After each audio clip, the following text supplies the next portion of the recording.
So tell me about your first creative finance deal. So I picked up a single family out in North Carolina. Eventually sold that one, but I picked up a sort of single family because the owner had the property free and clear. He wanted, and I think this is back in 2019, he wanted, I think it was just north of $28,000, right? This is North Carolina, right? Yeah. So $28,000 in Winston-Salem, North Carolina. We had been coming back and forth on that price for a while. He actually wanted more, like 32, but we came down to 28,000. I wanted my numbers to be, because I wanted to wholesale it at first, I wanted my numbers to be closer to the 22, 21 range. But he's stuck on that 28,000. So I said, okay, let's try seller financing. At this point, I just read it, right? Read it, watched a couple of YouTube videos. He's like, what's that? And I was like, I'm saying, hey, it's like when you become the bank and pay you instead of paying the bank, right?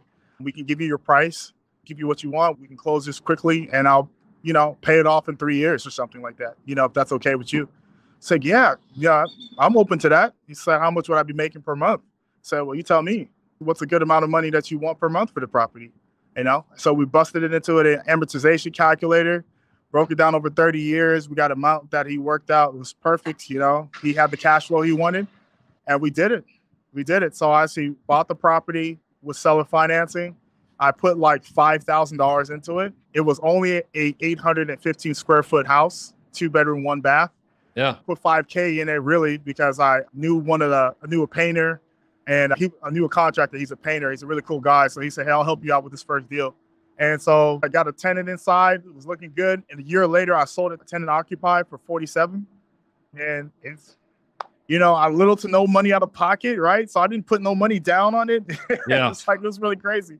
So I said, hey, this is amazing, man. So made a little money on that, but it was a good, sweet first deal. And I was happy to have something positive happen after such a bad, rough start. And I just kept going, man. Just kept going from there. So were you living in North Carolina then?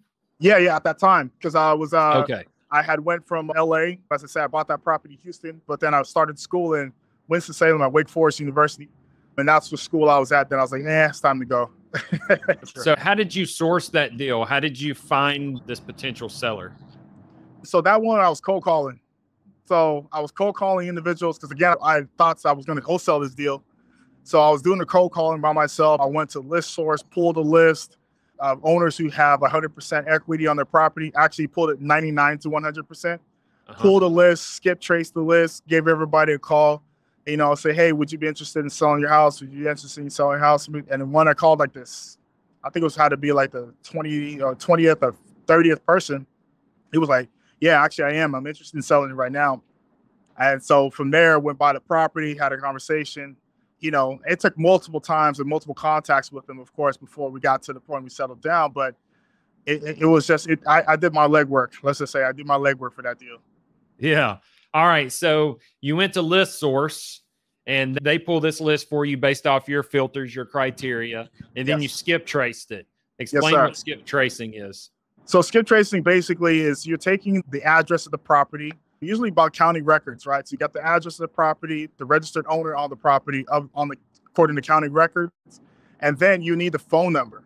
So you can go to any source, any company out there like Bash Skip Trace, or a lot of different companies out there who do skip tracing for you. So essentially they'll give you the phone number of the person who owns that property.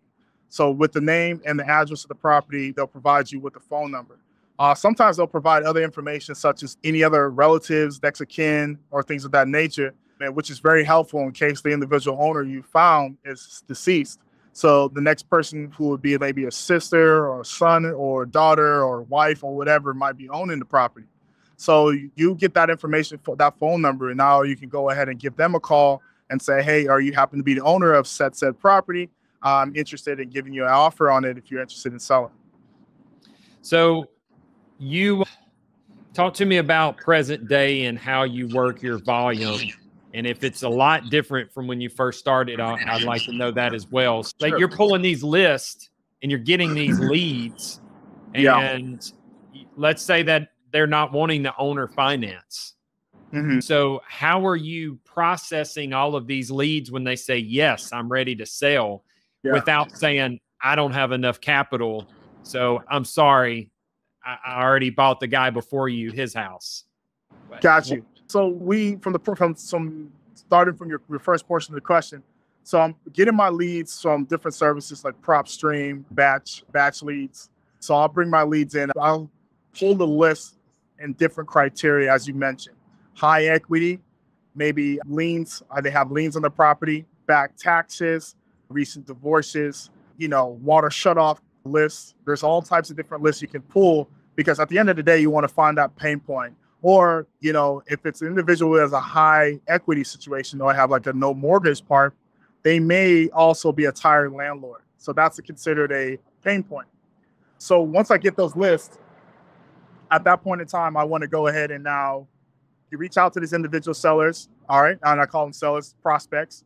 Reach out to them and say, hey, listen, I'm a local investor. I'm interested in particular dropping some cash for your house here. We have some cash reserves. And would you be interested in an offer on your property here? Some people say, yeah, whatever. Okay, great. Let's get a price. So depending on the price, though, that's the big thing. Now, here comes that kicker, right? So my job really is, if I'm as an investor, I want to buy these properties under market value, right? Because I want to walk in with equity. So I either buy it at 75 or 70% of ARV, which is the after repair value. Then I think, hey, so now I have my exit strategy. If I offer him 75, I also have to deduct the cost of repairs to it, right? Mm-hmm. So we'll get a good repair sheet down, understand what needs to be done to the property. If there's a new change in roof, updates of flooring, electrical panels, plumbing, whatever the case may be, I get a tally of how much that's going to cost on average, deduct that from the pricing after the 75% of ARV, and then I come to a certain number. So when I come to that number, then I say, hey, listen, I have to offer you, the best that we can do is offer you $40,000, right? Utilizing $100,000 ARV. And they'll say, hey, you know what? Hell no, I don't want $40,000. All right. I did all that work and they're like, no, I don't want $40,000. All right. Well, what are you looking for? Well, I'm looking for more like 55. It's like 55,000. Jeez, man, there's a lot of work we got to do here. Okay. Well, question. Well, maybe we can get to 55, but have you ever considered terms? Terms? What's that? All right. So terms, that's when we start going down that creative finance strategy part. Okay. Start mentioning that seller finance part. And then at that point, that's when we can come with an exit for potentially with seller finance.